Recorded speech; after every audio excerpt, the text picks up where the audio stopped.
Olá, boa noite a todos e todas. Estamos aqui em mais uma live das 18 horas, na minha página do Facebook, na página do companheiro Adriano Diogo, na página do deputado Zaratini e também na página dos Jornalistas Livres, com um convidado super especial, Dr. Paulo Saldiva, médico patologista, já foi presidente do Instituto de Estudos Avançados da USP, trabalhando no HC, na linha de frente para entender essa doença, e a gente vai poder aproveitá-lo muito aqui, a gente quer escutá-lo bastante, ele vai ter que sair um pouquinho antes das 19, porque ele tem outro compromisso, e é por isso que a gente vai começar sem muita delonga aqui. Eu queria passar a palavra para o Adriano Diogo, para rapidamente fazer uma apresentação e introduzir a nossa conversa. Já temos mais de 200 pessoas nos acompanhando aqui, e hoje mais de 250, e hoje nós vamos ter uma conversa muito interessante, posso garantir para vocês. Adriano, com a palavra. Bom, hoje nós estamos aqui com o professor Paulo Saldiva, uma das maiores autoridades da Faculdade de Medicina da USP, foi diretor do Instituto de Estudos Avançados e agora voltou para a Faculdade de Medicina nessa fase mais crítica para que o próprio corpo docente e tudo que virou o complexo das clínicas entenda o que é essa pandemia, né?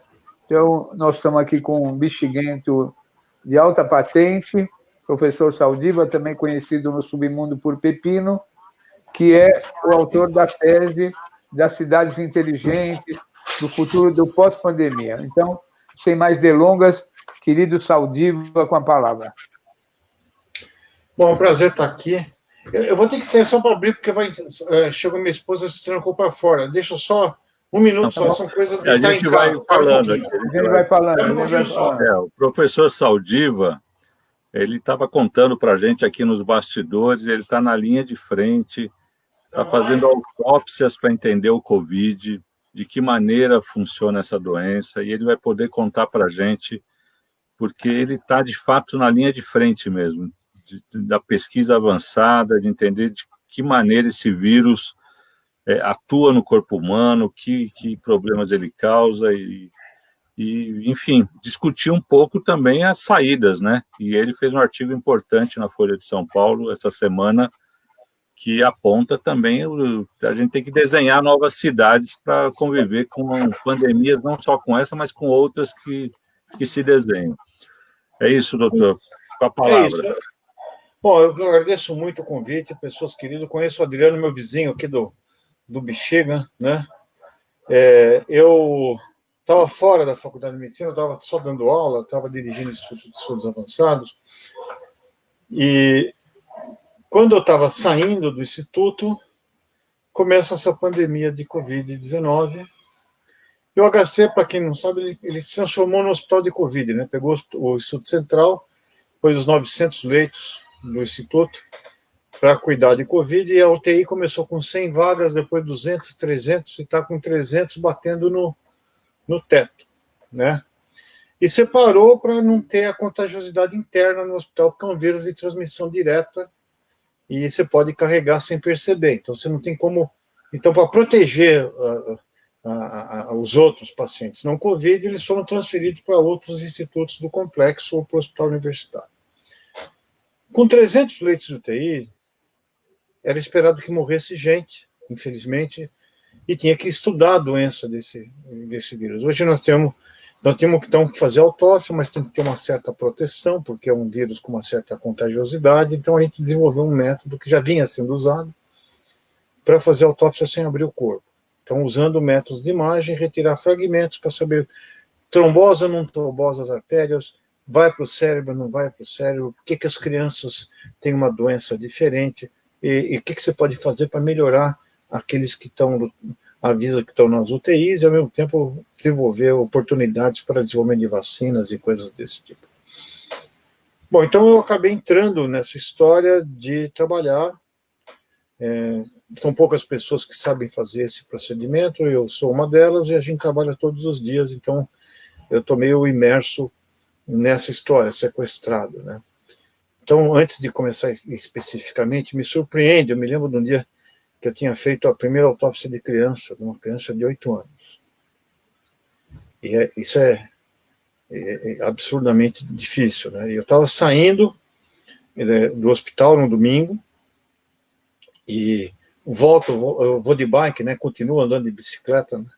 E encontrei na Paulista uma manifestação para a abertura da cidade negando a existência da doença. É como se a bicicleta me tivesse transportado para uma outra dimensão, para um outro planeta, né?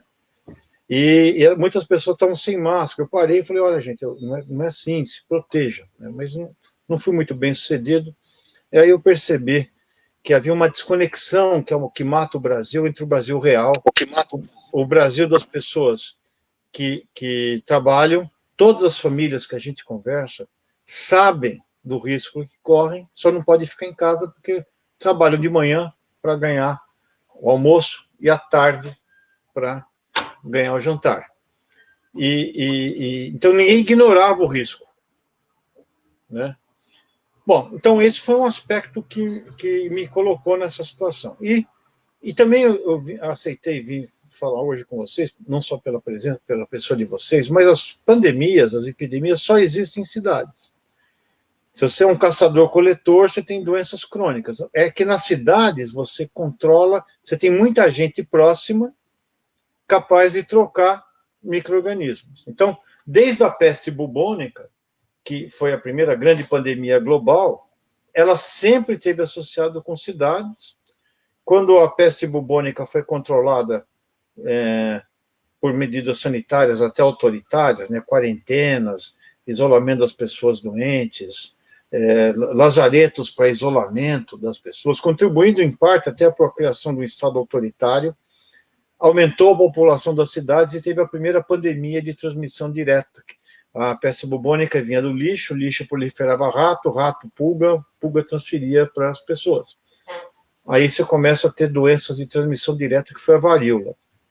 Depois teve outras grandes pandemias no século XX, a influenza, que teve duas, uma em 1918, a gripe espanhola, depois em 57 a gripe asiática, 2 pandemias por século.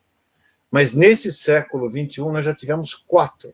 Saímos de 2 pandemias por século para 2 pandemias por década. O SARS em 2002, o H1N1 em 2009, o surto do corona no Oriente Médio, o MERS, em 2012, e o SARS-CoV-2 em 2019. Sempre em cidades. E nas cidades você tem aglomeração que permite o contágio e a sociedade moderna, a distribuição do vírus a longas distâncias em avião. Ela sai da China, vai para os pontos de turismo na Europa, e quem estava nas férias do final do ano, de 2019 e 2020, na Europa, trouxe para os seus locais. Chega em São Paulo, nos bairros mais afluentes, mas hoje a cartografia da morte está na periferia. Quer dizer, o código de endereçamento postal é mais importante que o código genético na determinação do risco de morrer na nossa cidade. Então, nessas situações de doenças onde todo mundo pega o vírus, mas alguns morrem mais do que os outros, é que você escancara a desigualdade na nossa cidade, a necessidade de uma política urbana de mudança de habitação, de melhoria das condições de transporte, da gestão pública e principalmente da testagem e dar instrumentos para que uma pessoa que tem risco de adoecer possa permanecer em casa e poder se isolar um pouco dos riscos que corre. Então, é uma doença que todo mundo pega, mas morrem mais os mais pobres. Obrigado, professor. Registrar que o Zaratini já está aqui com a gente. Zaratini é nosso deputado federal, está lá em Brasília votando e já vai entrar na nossa conversa. Doutor Paulo, bom, a pergunta mais corriqueira, mas que tem que ser feita aqui, o senhor considera que já estava na hora da flexibilização da quarentena? De jeito nenhum, né? Mas o que estava acontecendo, veja, eu não sei, essa que é a razão, porque é difícil, veja, caiu no colo dos governantes uma situação que não foi criada por eles, né, por qualquer tomador de decisão. Você teve uma pandemia viral, que sempre vai ver, porque os vírus sempre principalmente esses vírus RNA, que tem uma fita simples e não tem mecanismos de reparo das cópias do material genético deles, eles vão fazer mutações. E eles vão se distribuir no mundo, porque o mundo... Veja, a peste bubônica demorou mais ou menos uns 10 séculos para atingir todos os continentes. Esse corona demorou 4 semanas para pôr o mundo de joelhos, por causa das condições novas de como a gente organizou as nossas vidas. Mas a resposta ao vírus, ele tem sido muito desigual, né? E o que está acontecendo é que as pessoas não conseguem ficar em casa e já estava começando a mobilizar. Então, o Estado resolveu dar um tempero, usando uma coisa que chama um fetiche de ciência, né? Você chama de ciência, mas nenhum lugar abriu com uma curva de mortalidade ascendente, discretamente ascendente, como nós fizemos. Então, o que você tem que dizer é o seguinte: eu vou controlar e vou fechar, dependendo de uma equação que é número de novos casos, leito de UTI. Só que o leito de UTI não é bem assim, né? Se você for numa UTI e tiver grave como insuficiência respiratória, dependendo da tua idade, teu risco vai variar entre 10% a 40% de sair de lá morto. E se sair, você pode sair com uma consequência. Não é que você entrou, sarou, né? Você tem uma UTI e você sai. Não, existe uma chance da pessoa não voltar e quando sair doente. Então, eu não vejo muita graça nessa história de falar, bom, nós temos leito de UTI para dar apoio. Depende de que apoio. Então, o governo, o que ele fez? Ele procurou segurar, quando viu que não dava, ele tem que dar uma aparência de gestão. Acho que um governante não pode chegar lá.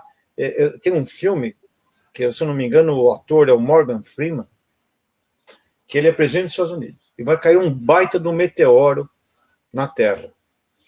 E eles ficam lá com um cientista, tentando impedir o impacto. Aí, quando ele vê que não dá, ele faz uma abertura na televisão e diz o seguinte: gente, nós estamos com cientistas tentando impedir que caia essa tragédia para o planeta Terra. Mas, se cair, nós sorteamos um número de habitantes da Terra que vão ser levados para um lugar, lá para uma nave, e vão reconstituir a civilização, mas eu vou estar aqui aguardando junto com vocês. Quer dizer, eu não tenho decisão fácil, né? Mas eu caí uma coisa que eu tenho que equilibrar entre manter a economia, o emprego, ou impedir a saúde. E eu não sei como resolver, porque qualquer coisa que eu tomar vai dar errado. Ninguém teve a transparência de dizer isso. Então, você fica imaginando que tem um controle de uma situação que, na realidade, a gente não tem. Infelizmente, essa é a minha ideia, né? Nós estamos abrindo uma coisa que já estava abrindo. E estamos fingindo que temos não é que fingindo, dando um discurso de aparente gestão de uma coisa que está absolutamente fora do controle, principalmente nas pequenas cidades, onde o prefeito, para se reeleger, depende muito do apoio do comércio local e não tem como dizer não. Como o Morgan Freeman, eu vou fazer o certo, mas eu vou estar aqui com vocês sofrendo as consequências.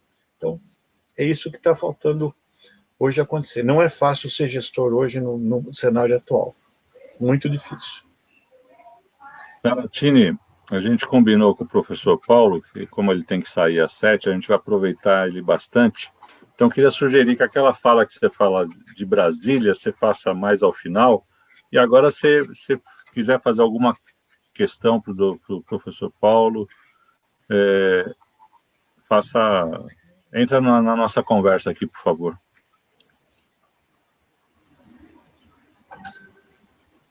Liga o som, por favor. Não sei se vocês estão me ouvindo bem aí, porque para mim está chegando muito ruim, né, o som de vocês. Mas aqui está numa situação muito difícil aqui em Brasília, né, porque, de fato, o presidente da República é um alienado, né? Uma pessoa alienada quer dizer uma pessoa fora da realidade, né? E ele está nesse outro mundo, né? O mundo da disputa ideológica e o mundo do salve-se quem puder, porque a cada dia o cerco contra ele, não um cerco que é uma coisa direcionada, mas pelos fatos que vão se revelando, ele vem aumentando, né?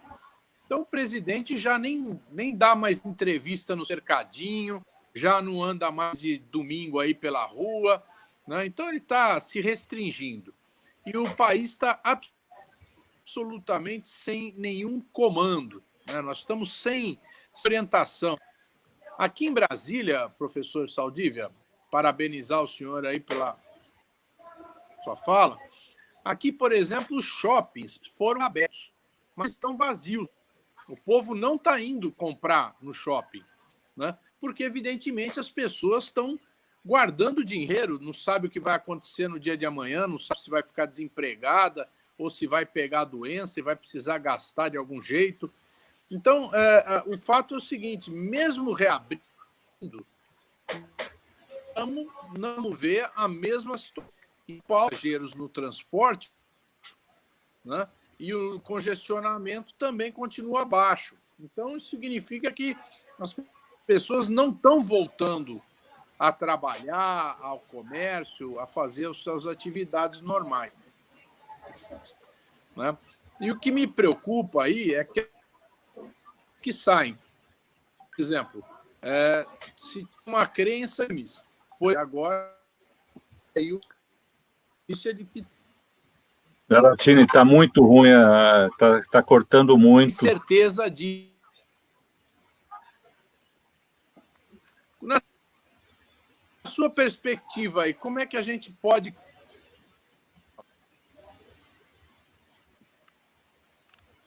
Cortou a parte final, Zaratini, infelizmente. Mas eu acho que eu peguei o suficiente para, pelo menos, saber se é eficiente, quer dizer, e se você vai salvar a economia abrindo precocemente, né? Isso mais ou menos aconteceu na Suécia, né? A ideia da Suécia era essa: eu vou abrir, não vou parar a cidade, não vou fazer isolamento, vou investir em proteção individual e vou deixar as pessoas andarem, que elas vão se infectar, desenvolver anticorpos e a gente vai sair disso melhor. Bom, o que aconteceu que eles ganharam foi o seguinte: a economia na Europa, em média, caiu 7% o PIB, na Suécia caiu 6 ponto alguma coisa. Quer dizer, não teve um grande ganho econômico para as pessoas. Primeiro, a economia é globalizada, né? Outros países pararam e a sua também vai parar. E segundo, as pessoas têm medo de sair na rua e se adoecer. Em contrapartida, a taxa ajustada de mortalidade da Suécia foi 10 vezes maior do que a da Noruega e da Finlândia, que eram vizinhos e que adotaram, e da Alemanha, que adotaram o isolamento social. Então, eles só perderam gente, agora o primeiro-ministro está sendo processado por conduta irresponsável por aquilo que fez, como aconteceu com o governador da Lombardia, lá, que cuidava da província da Lombardia, que abriu, negou a epidemia e teve esse excesso de mortalidade. Você pode, no início, atribuir a... Eu não esperava que a doença fosse ter essa agressividade, sabe? A gente tinha feito a gripe H1N1, também acompanhado o surto que aconteceu aqui, a epidemia em 2009, e a gente fez muito caso, e vimos a lesão, né? Era importante, mas desse vírus é muito mais agressivo. Então, acho que eu não esperava que fosse atingir as proporções que aconteceram no Brasil. Mas já dava para saber isso no começo. E a gente não fez um freio de arrumação, nós insistimos no início num remédio que dizia assim: você pode ficar doente, que tem um remédio que te salva, e o remédio não tem essa propriedade, né? E também dissemos que isso era uma gripe de menor monta, teve projeções de que isso ia acontecer um efeito menor, embora já se soubesse que assim não seria. E não houve um retrocesso. Mesmo nos Estados Unidos, que tem sido o nosso modelo de conduta, eles abriram a economia e agora estão tendo que fechar de novo. E todo o país que fez isso, e agora algumas cidades do interior que abriram a economia precocemente, eles não só não ganharam a economia, como vão ter que aumentou muito o número do caso e o período que você vai ter que ficar fechado é muito maior. Então, eu acho que o nosso governo apresentou certezas que não existiam. E o que é principal, ele continuou ignorando, o governo federal, todas as informações que vinham da comunidade científica, acreditando em cientistas que talvez não fossem tão bons cientistas assim, né? Ou que tivessem um interesse além da ciência. A ciência não tem ideologia, né? Ela pune a ciência ideológica. Quem fez ciência com ideologia só acabou destruindo, dando para trás, né?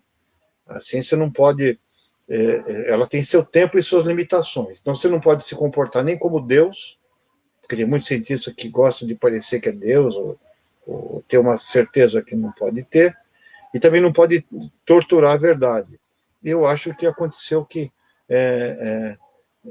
no mundo ideal, você precisaria de uma liderança que unisse e não que separasse, que buscasse a concordância e não o conflito, que procurasse unir as pessoas numa situação difícil para todos, para aqueles que adoecem, para aqueles que perdem emprego.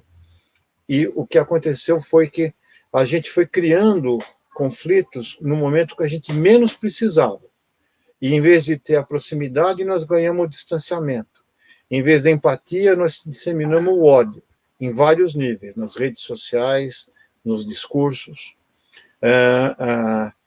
A gente não teve uma visita a um hospital, uma palavra de conforto para as pessoas que morriam. Nós não tivemos nenhum símbolo que pudesse unir o país em torno de uma causa humanitária. Nós nos ativemos a uma causa ideológica. E mesmo que, pelas circunstâncias do Brasil, você não pudesse reduzir muito o número de mortes, embora eu acredito que pudéssemos ter reduzido se não tivesse tantas mudanças de conduta no Brasil, nós estaríamos pelo menos mais confiantes no nosso futuro. Eu não consigo imaginar, num cenário como hoje, dentro do cenário político do Brasil, uma liderança centralizada que ajude o Brasil a superar a crise sanitária e econômica que vai advir dessa pandemia. E eu acho que isso é uma pena, porque quem está no mundo real é o brasileiro que não está interessado na ideologia, ele está interessado em sobreviver. E o que está acontecendo também é uma educação pelo aumento do número de casos e pelo número de mortes, porque toda família vai conhecer alguém que adoeceu ou alguém que morreu, de forma inesperada. E isso é muito difícil de esconder. Por quê? Se você destrói a educação, por exemplo, o efeito dessa destruição vai aparecer depois de uns anos. Se você faz uma política ambiental, ela é distante, o desmatamento vai ocorrer longe, é difícil, não é tão evidente. Mas a morte de pessoas próximas ou conhecidas é muito evidente. E a perda de emprego, a perda de renda também é muito evidente. Então, criou-se uma tempestade adicional, se criou uma tempestade adicional que já era difícil. E eu não vejo que hoje a maior parte dos brasileiros, a não ser um grupo mais radicalizado, mais fanático, que encontre uma liderança que sinta que ele é capaz, que essa liderança é capaz de tirar a gente dessa circunstância que nós estamos vivendo. É isso que me deixa, digamos, um pouco preocupado, porque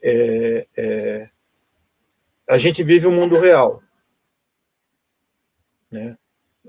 Todo dia, não consigo fugir da realidade, todo dia eu encontro gente doente, ou colegas meus que adoeceram, pessoas que morreram, né, de vários níveis, inclusive das equipes de saúde. E quando a gente vai, eu vou no Jornal da Cultura de vez em quando, eu estou discutindo um grupo de pessoas que estão lá, um número pequeno que fica acampado e jogando rojão e fazendo pirotecnia e discursos absolutamente descomprometidos com o que está acontecendo no mundo real. Então, eu não sei como que a gente chegou nessa situação, mas ela é um fruto dos tempos de hoje e tem Então, tem uma pandemia de ignorância no meio da pandemia infecciosa, que as duas se somam e se multiplicam. Adriano, quer entrar na conversa aí? Eu Tem quero, alguma questão para professor, falar? eu quero, professor, como o senhor é muito conceitual, muito cuidadoso, a primeira peça que eu li sobre, uma peça que falava sobre a questão sanitária, a questão das pestes, foi O Inimigo do Povo, do Ibsen, né? Que era exatamente o cara que ficava na cidade falando que tinha aquele poço estava contaminado, que aquela era a fonte de toda a contaminação. Aqui nós já tivemos a epidemia da meningite, na década de 70, que era um assunto absolutamente proibido. Professor, da onde vem essa matriz da subnotificação, dessa obsessão em esconder dados, tanto dos dados das pessoas que estão doentes, como das mortes? Você podia falar um pouco sobre isso? Então, a gente até, quando um tempo, a desinformação é epidêmica, né? E hoje ela adquiriu proporções grandes, porque uma coisa é você dar uma informação errada, porque você não sabe ou você está mal informado. A outra coisa é uma intenção. Então, o que distingue uma fake news criminosa de uma notícia errada é a intenção. O que você objetiva com essa informação. Então, antes de chegar na política, nós vamos falar, por exemplo, quando o indivíduo vende um feijão que protege do coronavírus, ele tem plena noção de que o feijão não cura. Então, ele está fazendo um fake news onde ele procura oferir lucro. Não, médicos que receitam, inclusive estão sendo punidos pelos órgãos de classe, mas deviam ser punidos criminalmente, que receitam suplementos vitamínicos anti-coronavírus. Então, infelizmente acontece isso, né? Isso é o crime. Se o sujeito defende uma terapia que não é correta, ou se ele tem uma opinião científica que não concorda num dado, mas legitimamente acredita naquilo, isso já não é crime. Então, isso cria uma situação. Então, a ignorância, quando ela é utilizada com um objetivo deliberado, o ocultamento da verdade, ou a distorção da verdade, é um crime. E é difícil para o judiciário decidir. Quando quer uma bobagem legítima, como aquelas que eu falo muitas vezes, já falei muita coisa errada, daquilo que eu uso para atingir um objetivo que, quer dizer, eu sei que é errado e divulgo com um objetivo, digamos, para ter ou um lucro, ou uma notoriedade, ou ter um efeito político. Pode ser financeiro, pode ser político, pode ser... porque a gente precisa ser enganado de vez em quando. Quando você tem, às vezes tem uma pessoa que é doente, você fala, não vamos nem explicar para ele, porque ele não vai aguentar, né? E a própria simplificação da realidade é muito útil quando você não compreende um fato, você fala assim, bom, isso aqui aconteceu, você acha uma explicação. O que aconteceu nos períodos de epidemia é que por que a gripe espanhola chama espanhola? Ela não é espanhola, ela nasce no Kansas, no contingente de americanos que iam lutar na Primeira Guerra Mundial. E o vírus é levado para a Europa e começa a matar gente primeiro nas trincheiras, depois na população. Como havia uma censura enorme no tempo de guerra e a Espanha não estava conflagrada, os jornais espanhóis passaram a identificar que tinha uma gripe que matava gente nas trincheiras e nas cidades. Então, a gripe que era americana ficou chamada de gripe espanhola, embora ela tenha nascido nos Estados Unidos. Então, sempre em períodos de epidemias, em situações de exceção, você usa a mentira, você maquia a realidade, e assim foi quando você teve a epidemia de meningite, nos anos 80, e que o pior, a vacina era cubana, né? Então, aí complicou demais a situação, porque você teria que, ao mesmo tempo, reconhecer uma falha do sistema de saúde e, ao mesmo tempo, importar a solução vindo de um país no qual você tinha problemas ideológicos para reconhecer, digamos, algum tipo de competência.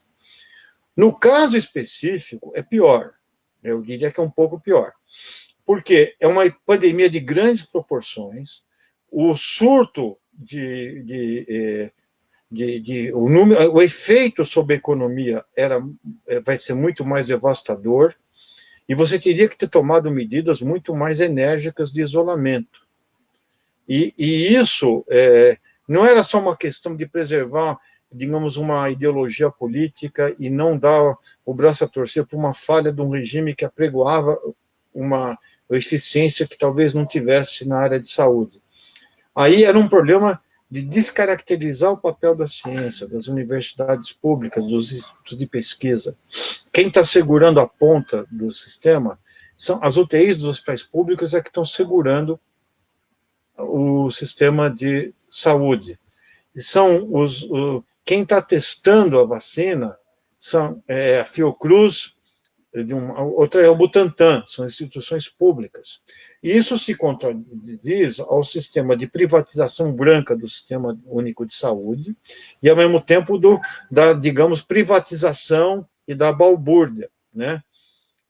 Nós tínhamos um ministro da Educação que felizmente, ele saiu, que ele não era burro, pelo contrário, ele foi um economista que teve bons atuação na atividade bancária que fez, mas ele foi atraído por um discurso ideológico, e ele dizia que as universidades, pelo menos eu ouvi ele falar que era uma balbúrdia, plantava-se maconha e se praticava sexo desenfreado.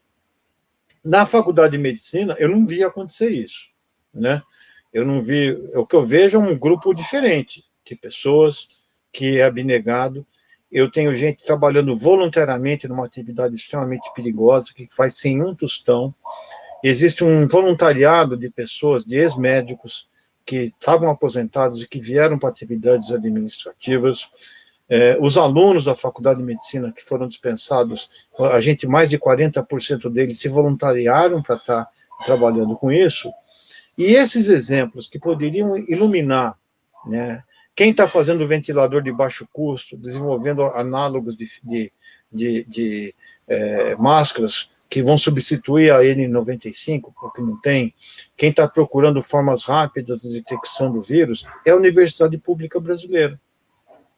E eu acho que era importante você não reconhecer isso. Porque se você vai reconhecer o mérito, se você reconhece a doença, você tem que reconhecer o mérito de quem está combatendo a doença. Então, era um projeto que se contrariava, esse vírus veio contrariar a ideia da ineficiência de um sistema público. E isso foi utilizado para, digamos, combater. Houve uma discussão ideológica, mas uma discussão ideológica que não é de direita. Você pegar os grandes líderes da direita, o Winston Churchill, a Margaret Thatcher, o Ronald Reagan, ninguém disse que a Terra era redonda, era plana. Ninguém chegou. Quer dizer, isso não é uma coisa da direita ou da esquerda, é uma questão de uma característica exótica de um determinado tipo de ideologia que precisa, digamos, é mais para Steve Bannon e outras pessoas desse tipo que viam na universidade, como vem nas artes, como vê nos direitos humanos, inimigos, no meio ambiente. Então, esse grupo que foi colocado nessas áreas, ele foi escolhido muito pela ideologia. E na saúde, que ainda tinha gente técnica que procurava, independentemente do partido, usar prerrogativas técnicas, eles tiveram que tirar as pessoas, e quando chama o empresário, aquele rapaz que ficou um dia meteórico na secretaria, ele começa dizendo que havia uma super notificação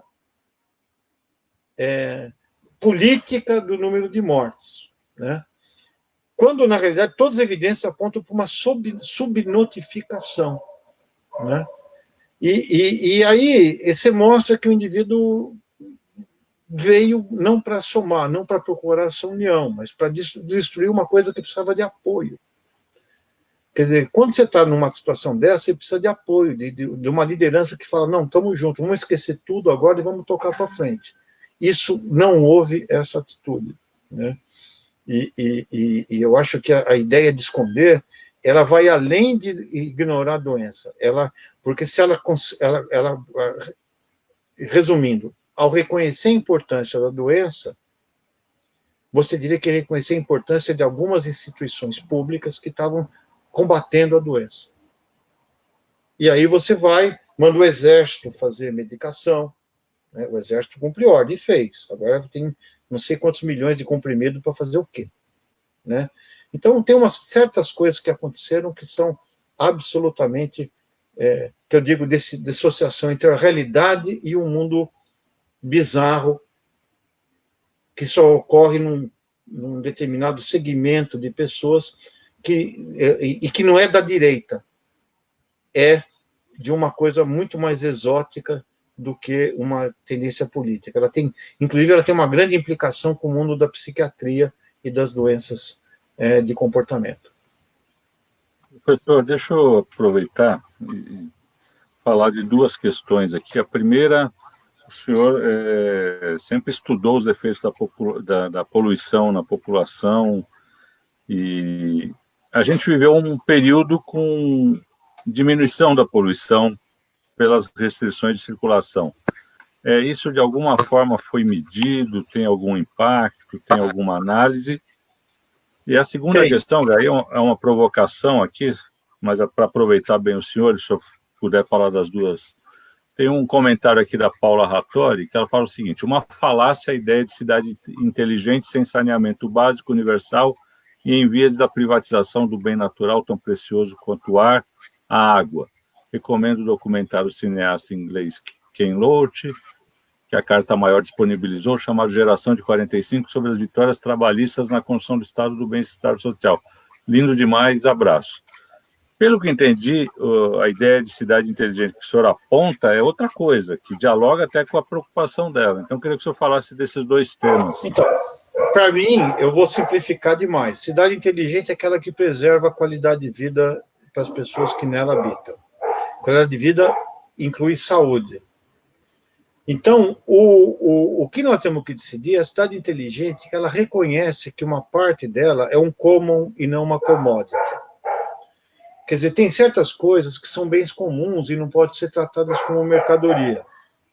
Isso, se eu for falar isso, vamos dizer que eu estou indo para a Albânia ou para algum partido comunista da Coreia do Norte. Mas vamos pegar o caso específico do território urbano. Se você utiliza o solo como uma commodity, o que vai acontecer? O solo é uma mercadoria e vai ser utilizado com uma finalidade de lucro. Então, inclusive, você investe dinheiro público. Isso acontece também em cidades de médio porte. Você não tem saneamento na cidade, arruamento, de repente você constrói uma avenida no meio do nada, com palmeira, fonte luminosa, tudo, e põe um shopping center na ponta, numa área rural, onde não mora ninguém. Isso esquenta o valor do imóvel e, consequentemente, algumas pessoas que compraram aqueles imóveis quando eram rurais passam a vendê-los com valor muito maior. Isso aconteceu na Água Espraiada, aconteceu na Nova Faria Lima, onde a gente investiu dinheiro público e quem ganhou dinheiro... Alphaville, né? Você construiu... Eu sei que todos aqueles condomínios foram construídos com grande lucro, mas quem pagou a triplicação da avenida, da Castelo Branco, fomos todos nós, morando ou não em Alphaville. Então, essa lógica das cidades, desse jeito, ela cria uma cidade selvagem com grandes prejuízos à saúde humana. O indivíduo, então, vai saindo desse centro mais valioso, vai morando longe, dorme menos, se alimenta menos, tem menos tempo para cuidar de si próprio, né? Vai gastar uma parte substancial do seu salário, do seu tempo em mobilidade, vai respirar mais poluição, vai ter mais contágio em transportes públicos altamente lotados, não vai ter tempo de investir na sua educação. Um jovem que perca 3 horas para ir trabalhar, 3 horas para voltar, que horas que ele vai estudar, que ele vai poder investir nele próprio? Então, uma cidade inteligente é uma cidade que leva em conta o que é o habitat natural do ser humano, e uma parte dela vai ser utilizada para prover serviço para todos. Porque, senão, é como se eu tivesse um corpo humano, que é uma cidade de São Paulo, que é uma senhora obesa de 465 anos, que ela tá, porque ela cresceu mais do que a estrutura. Os seus órgãos, que são os bairros, vão ser constituídos por células que vão sofrer as consequências de trombose arterial por trombos metálicos de 4 rodas. Vai ter febre quando não chove, desidrata, quando chove faz edema. Tem diarreia aquosa para os rios, ilhas de calor pela falta de cabelo. Tem, talvez, doença autoimune, porque algumas células de defesa agridem as próprias células que constituem o organismo. E também tem um neurônio, tem um Alzheimer, porque os neurônios dirigentes esquecem rapidamente o que produziram na campanha, ou mesmo naquilo que tinham, que coisa de boa que aconteceu na administração anterior.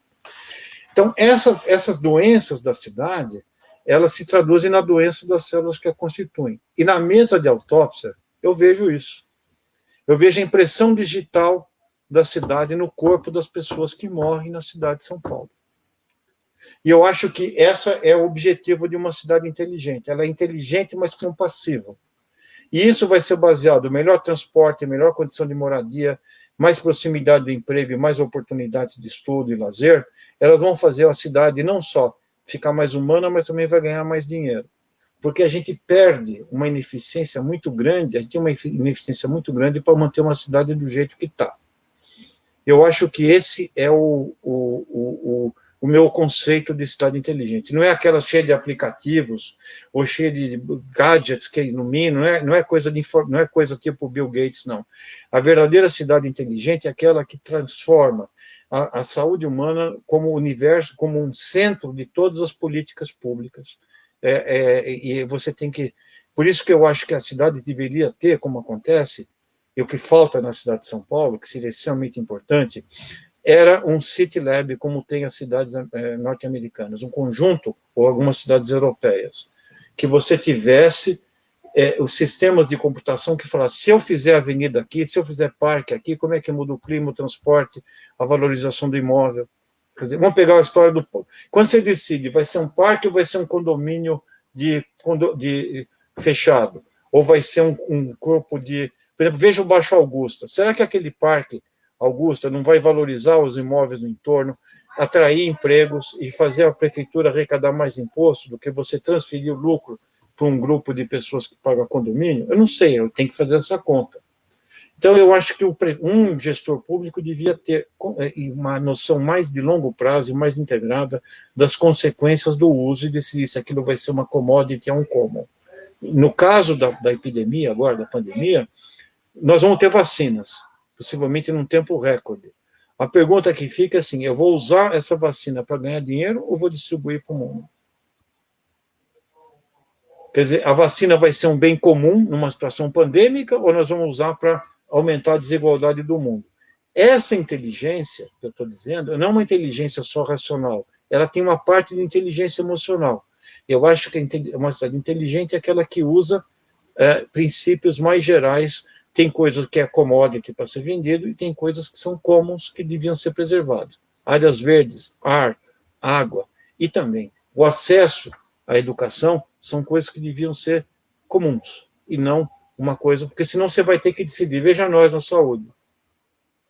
A medicina evoluiu muito. Eu sei que a pessoa precisa, eu vou dar aquilo que ela precisa ou aquilo que ela pode pagar. Essa é uma decisão que vai além da medicina, ela envolve aspectos éticos, morais e humanitários.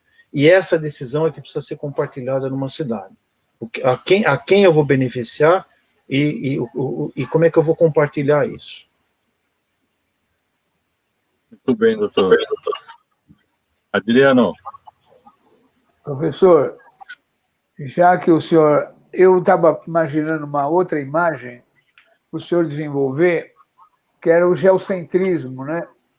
Quando Galileu começou a discutir as luas, o sistema solar, ele, como consequência, ele foi condenado à morte pela Inquisição, né?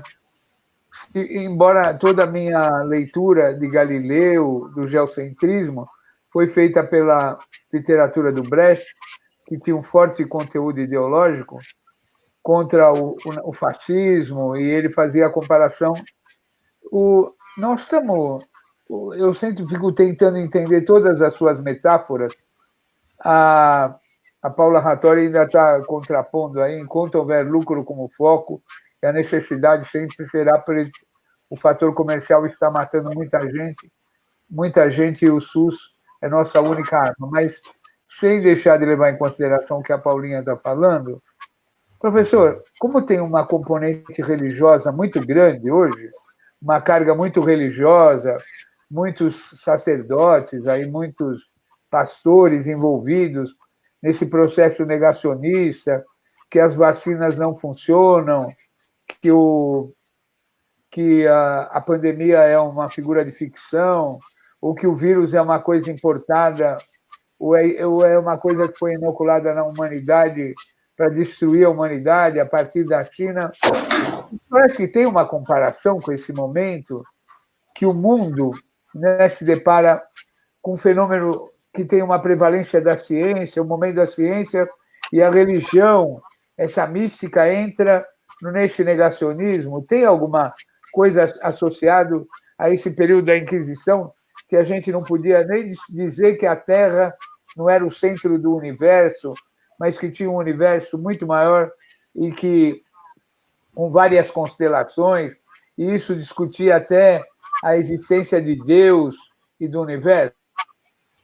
Bom, Adriano, sua pergunta é boa, difícil, vou tentar resumir. Quando você tinha, por exemplo, uma pandemia, como acontecia no passado, né, morria muito. Aliás, a ideia de religião e doença está sempre junto. Se você for analisar, tanto que a medicina na antiguidade era praticada em templos de cura, porque eram ou forças, era um deus irado, ou uma estrutura diabólica ou demoníaca que fazia você adoecer.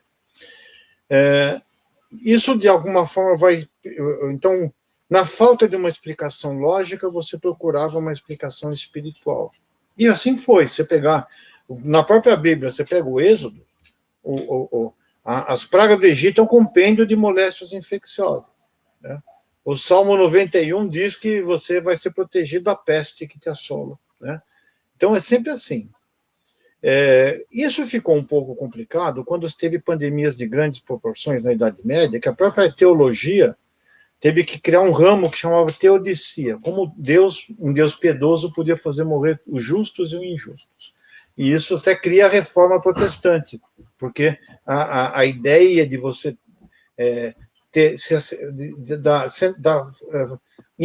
do que não era importante os bens materiais, que a vida era uma coisa fugaz, é que faz você se afastar um pouco da religião tradicional.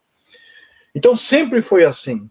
Primeiro, sempre teve os bodes expiatórios, os ciganos, os judeus, que eram aqueles que contaminavam os poços, que faziam acontecer as coisas. Você queimava pessoas, porque eram representantes daquele que não se diz o nome, né? E que então traziam a febre para prejudicar as pessoas.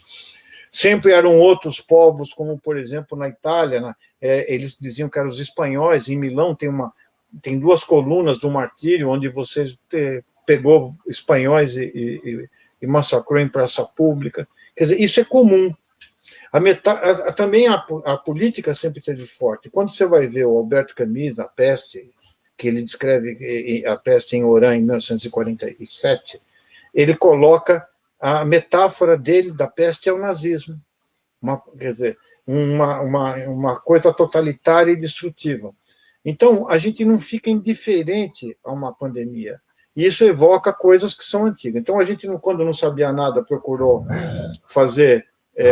explicar através de uma divindade, depois procurou dar uma ordem nas coisas através da filosofia, da razão, mas depois vem Descartes e diz a ciência vai explicar tudo.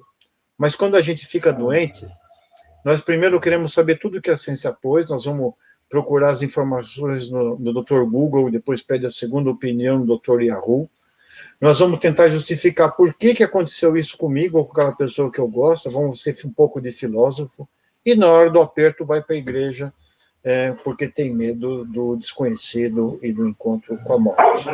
Então, eu acredito que isso é natural ocorrer, só que hoje, pelo poder da comunicação, esses dilemas, eles ficam muito mais evidentes e transparentes. Você tem robôs que impulsionam as inverdades. que antes não tinha. Então, você põe dentro de uma coisa, parece que são milhões de pessoas atribuindo uma inverdade num fato que elas simplesmente são muito poucos, e que pagam por isso para ter os seus objetivos. E isso é o crime. O crime de você impulsionar as tuas crenças, que você às vezes até sabe que não são verdadeiras, e querendo impor e modificar uma realidade objetiva. E o objetivo hoje é o seguinte: o Brasil tem uma situação difícil, que nós temos que nos equilibrar entre manter o máximo número possível de reduzir o número de doentes e preservar ao máximo o emprego e a economia do país, e nós não temos hoje uma liderança consolidada em escala nacional que seja confiável pela grande parte da população. Há uma desconfiança de vários grupos, e eu acho que a gente vai ter até a própria apoio, até a própria as sessões religiosas estão divididas. A própria Igreja Católica tem alas que são absolutamente antagônicas e que procuram, inclusive, algumas delas obter vantagens pessoais muito importantes. Né? Doutor Paulo, eu sei que o seu tempo está se esgotando, mas se eu pudesse dar uma palavrinha sobre a questão da poluição, que sempre foi uma luta do senhor, um estudo do senhor, seria importante. A poluição, ela não só... a gente fuma um pouco em São Paulo, a gente... mais ou menos, a média do paulistano, sem querer, pela poluição, fuma de 2 a 3 cigarros por dia. É pouco. Dependendo dos teus genes, não acontece nada para a maior parte das pessoas, mas tem gente que por conviver com fumante, fica doente. O Niemeyer fumou charuto até os 100 anos, ele podia, tinha os genes para isso. Tem gente que não pode. Então, numa população de milhões, vai ter aqueles afetados. Então, a poluição causa uma inflamação subclínica. Com essa redução da economia, a poluição caiu pela metade e houve um ganho significativo em doenças evitáveis pela poluição do ar. Mas tem uma outra coisa. A poluição, aquela fuligem, ela pode funcionar como um Sedex para o coronavírus. Ou seja, o vírus tossido se gruda no poluente, ele ganha força, porque ele tem muito pouca massa, ele entra no pulmão. Então, existem evidências de que, primeiro, você encontra material viral na poluição externa, em pequena quantidade, felizmente. No ambiente hospitalar é muito grande, é importante no ambiente hospitalar. Mas em estudos que a gente fez, inclusive com cidades norte-americanas, com poluição, o aumento de poluição de curto prazo, a variação estava relacionada com 5 dias depois o número de casos de coronavírus. Então, a gente, de Covid-19.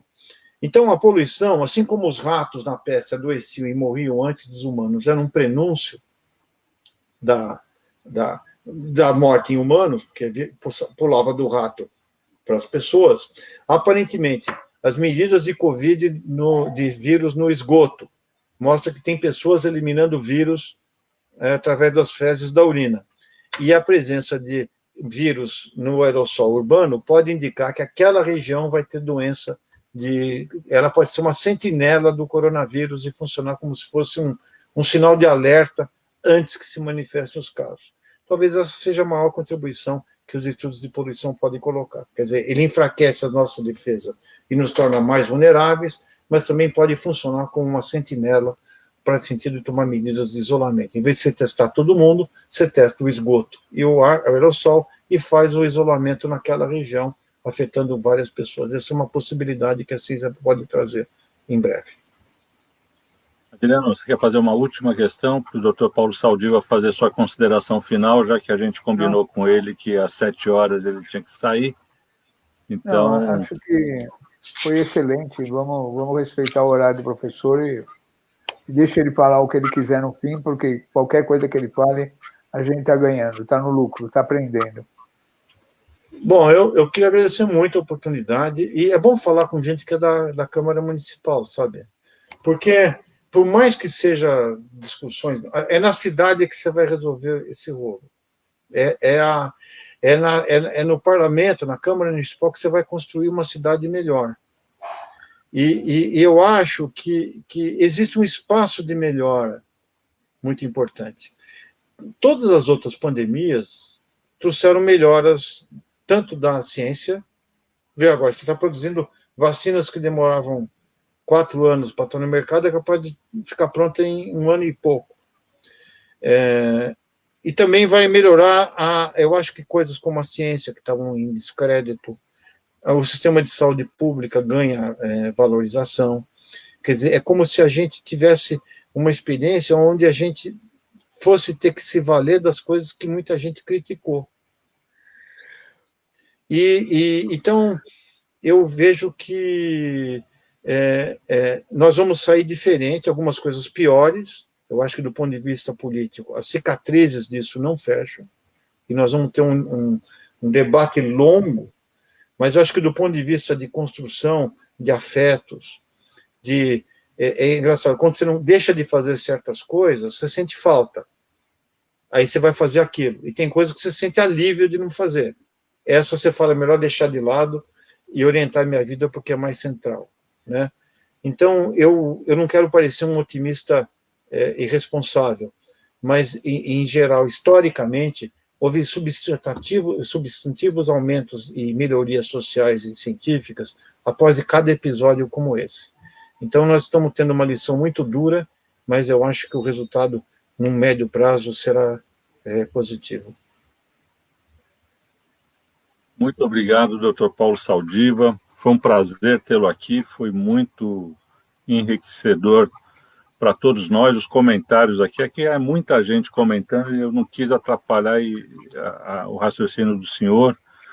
E os comentários aqui são de muito agradecimento às palavras, às colocações, aos ensinamentos dessa live. Então, queria agradecer muito, professor. Então, você me manda uma cópia dos elogios que vou mostrar em casa para melhorar o meu prestígio na minha família, né? Porque isso é sempre bom ter um reforço externo, tá bom? Fechado. Bom, tá obrigado, gente. aprovado eu vou ter que sair, aqui. Vou dar aula agora para Tá legal. Obrigado, doutor Paulo. Tchau, Fica à vontade. A gente só vai aqui para fechar nossa live, falar de amanhã. Posso sair, amanhã... então? Pode. Fica à vontade, doutor. Obrigado. Muito obrigado, viu? A gente vai, amanhã, comentar sobre a questão da imigração, os imigrantes e a pandemia, né? Com o pessoal do CEDIC, a Thaís, a Karina, e também com uma líder sindical das costureiras bolivianas, que falará da situação, não só dos bolivianos, naturalmente, de todos os imigrantes na cidade, mas com foco nesse momento de pandemia, de que maneira esses imigrantes, alguns ilegais, são submetidos, que tipo de violência sofrem, e qual a sua organização e de que maneira a gente pode trazer à luz algo que às vezes fica nos porões lá do Brás, mas que a gente tem a obrigação de trazer à luz, porque é uma questão fundamental de direitos humanos, e aí o Adriano Diogo é nosso professor, e a gente vai poder conversar bastante amanhã. Espero que o Zaratini possa participar também, porque tem todo um debate sobre a possibilidade de participação política dos imigrantes, um debate em Brasília que o Zaratini acompanha, e, enfim, vai ser bastante rico. Na quinta-feira, Dom Angélico Sândalo, nosso bispo emérito, que vai falar com a gente, que foi um grande impulsionador das comunidades eclesiais de base. E na sexta, o nosso ex-ministro Renato Giannini, que vai falar sobre essa crise na educação, com o ministro fugido, com essa situação dramática da educação no Brasil, no desgoverno Bolsonaro. Então, a gente tem essas lives encaminhadas e a gente conta com a participação de todos e todas para que a gente possa se enriquecer o debate público e político na cidade de alto nível, para que a gente possa construir soluções conjuntamente. Muito obrigado a todos, boa noite. Obrigado, Adriano, mais uma vez pela participação, pelo apoio para conseguir aqui o doutor Saldiva presente aqui na live, que é amigo do Adriano, e ele que conseguiu para a gente. E a gente segue e esperamos vê-los todos e todas amanhã às 18 horas. Grande abraço a todos.